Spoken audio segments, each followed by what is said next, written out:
Ser podcast. Soy Nieves con Costrina y estás escuchando Acontece que no es poco, un podcast donde no te contamos nada nuevo, pero te lo contamos de otra manera. Aquí te va otro episodio.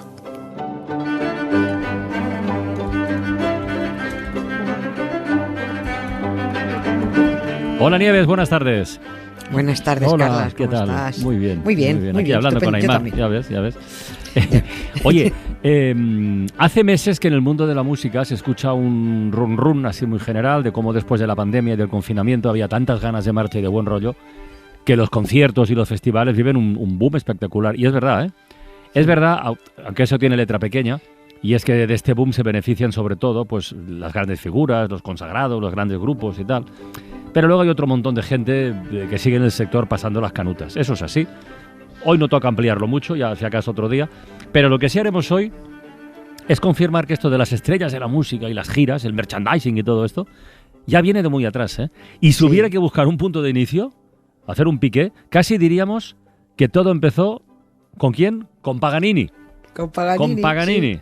Sí, y empezó hoy. Empezó con Paganini y empezó hoy. Eso dicen los que saben y han estudiado otras cosas, ¿no? Que con él empezó el fenómeno fan. A ver, yo voy a pisar con toda prudencia terrenos sheilanianos. De Sheila Blanco, sí. Y lo hago con toda humildad y con todo respeto a la maestra del chan. Aunque no voy a entrar, por supuesto, en asuntos técnicos, compositivos, ni voy a poner letra, ni me voy a poner a cantar el concierto para violín número 2 en si menor de Paganini, ¿no? Del violinista Niccolò Paganini. Voy a ir a otro asunto más prosaico, menos artístico, incluso más científico, más extravagante, más luctuoso también. Vamos a hacer aquí un pack con el señor Paganini, porque todas estas cosas tienen mucho que ver con él, con Niccolò Paganini. Podría parecer que todo eso del fenómeno fan en la música y que todo lo del merchandising y tal, pues que pueda ser patrimonio del siglo XX. Si nos remotamos a ver, ¿cuándo empezó esto? La Beatlemanía, tal, sí. O incluso antes, bueno, Carlos Gardel, que ya levantaba locuras, ¿no? Pues había aguantazos por pillar una entrada para sus conciertos, o histeria entre sus fans cada vez que lo veían, ¿no? Pero bueno, parece que no, que hay que irse casi 200 años atrás, al 29 de marzo de 1828, cuando este violinista inició en Viena su gira europea de conciertos. El arranque de aquella gira fue el comienzo del fenómeno fan. Tenía una técnica que arrastraba masas enloquecidas, porque hacía diabluras con el violín, y también tocaba endiabladamente rápido, claro. Y tenía un carisma y una pose, además, que además hay que saber estar en el escenario, que hacían ver sobre el escenario, las tablas de los teatros, algo más que un señor tocando muy bien el violín. Era tan especial tocando, quizás gracias a sus enfermedades, que le endosaron bulos. Le inventaron excentricidades y acabó pagándolo muy, muy caro. Aunque como ya estaba muerto, le dio igual lo que le hicieran pagar. Él ni se enteró.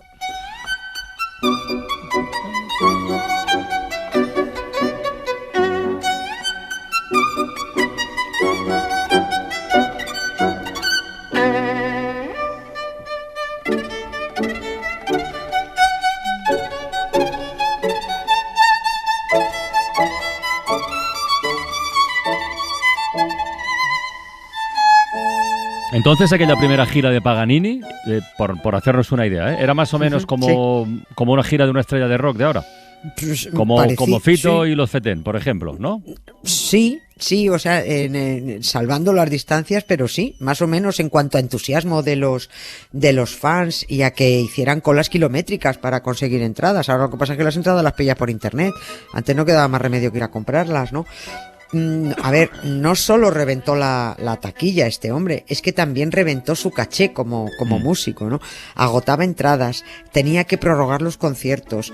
El recital de Viena, donde arrancó la gira, solo el de Viena hubo que prorrogarlo 2 semanas, ¿no?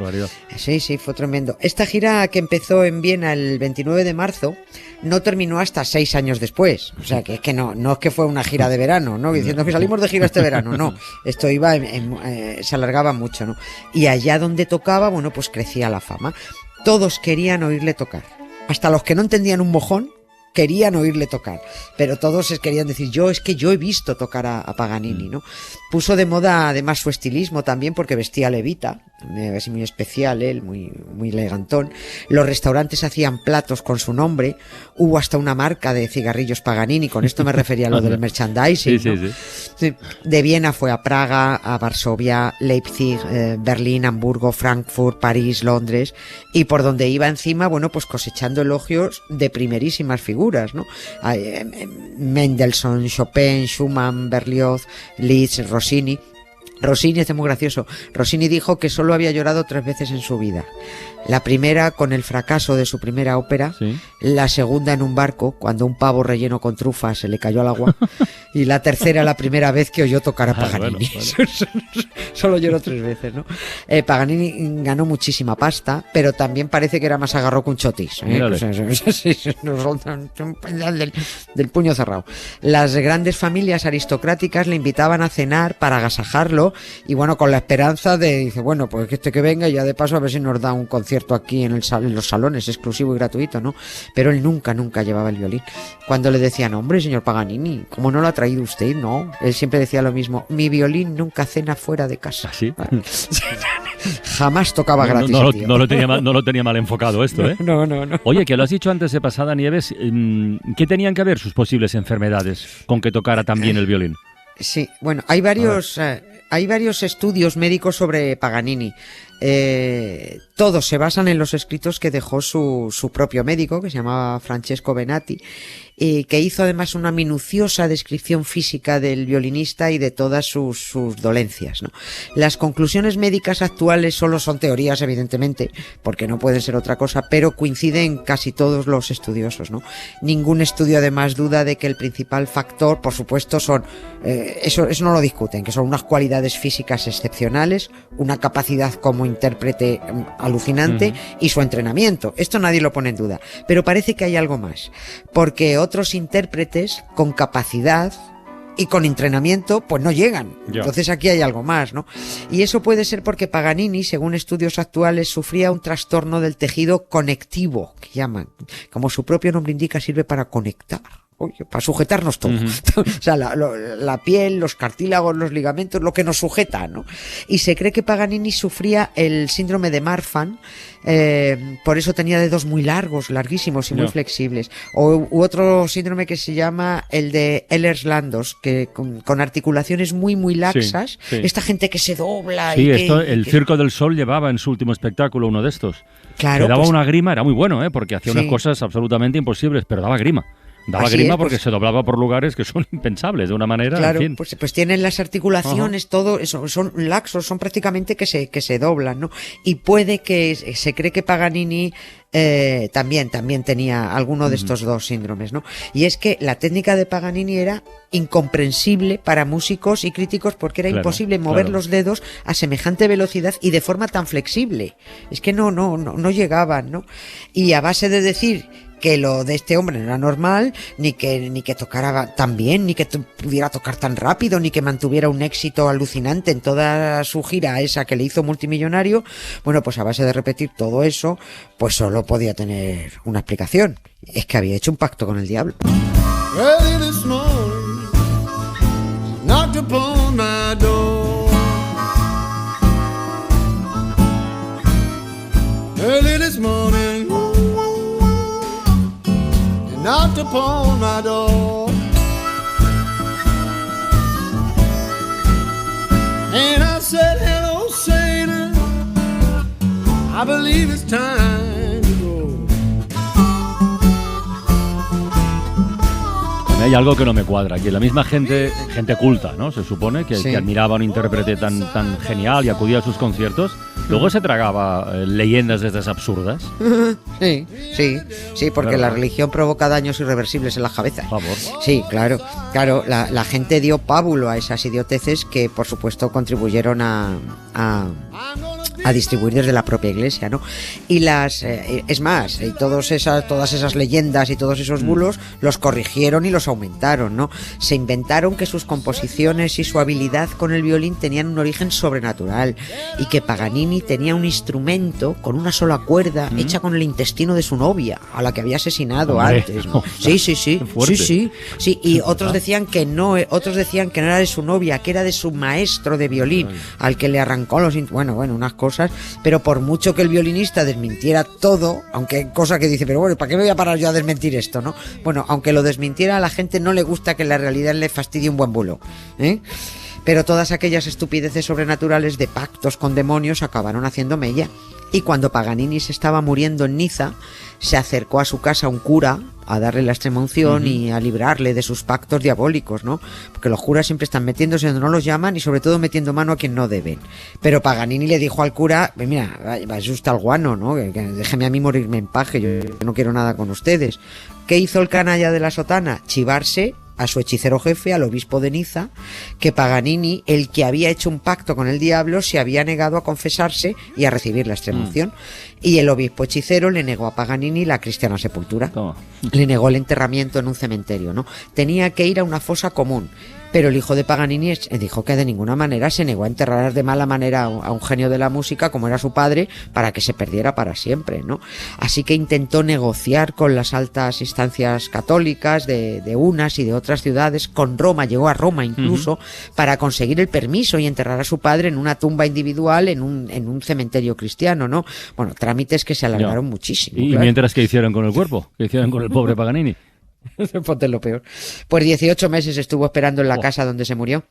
Lo embalsamaron como pudieron para que aquello, bueno, se mantuviera más o menos bien, que oliera lo menos posible, ¿no? Pero allí que 18 meses se quedó el gran Niccolò Paganini insepulto, esperando que los católicos, curas, obispos y demás fauna con falda pues dejaran asomar un ápice de caridad cristiana, ¿no? Pero nada, no pudo ser. Al final, la gente decía que de la casa de Paganini salían los sonidos de un violín, que se lo llevaran de allí cuanto antes, ¿no? Porque era el diablo el que estaba tocando, ¿no?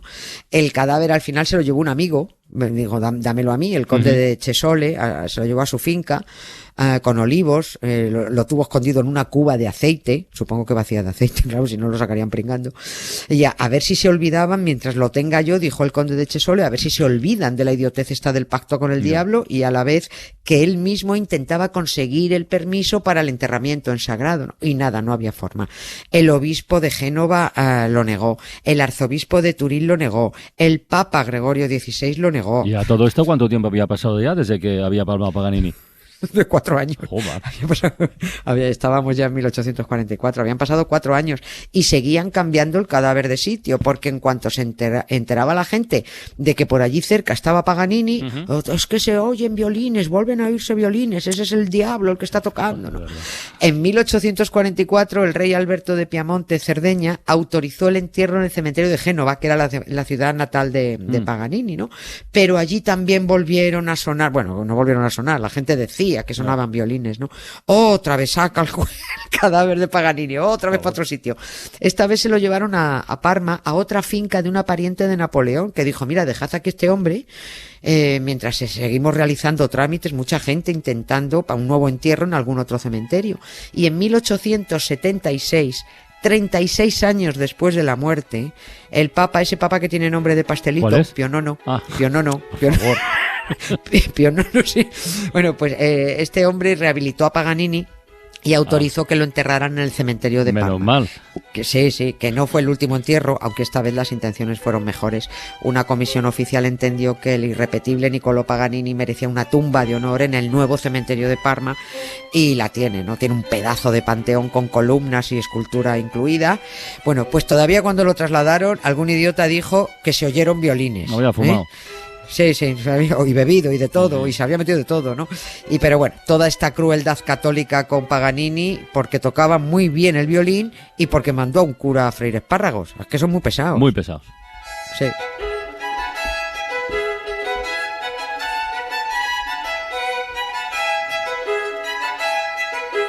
A ritmo de Paganini, despedimos hoy a Nieves con Costrini. ¡Hala! Hasta mañana, Nieves, un beso. Hasta mañanini. Para no perderte ningún episodio, síguenos en la aplicación o la web de la SER, Podium Podcast o tu plataforma de audio favorita.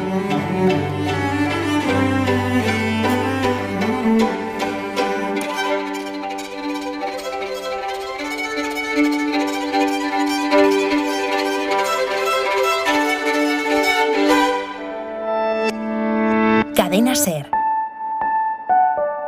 La radio.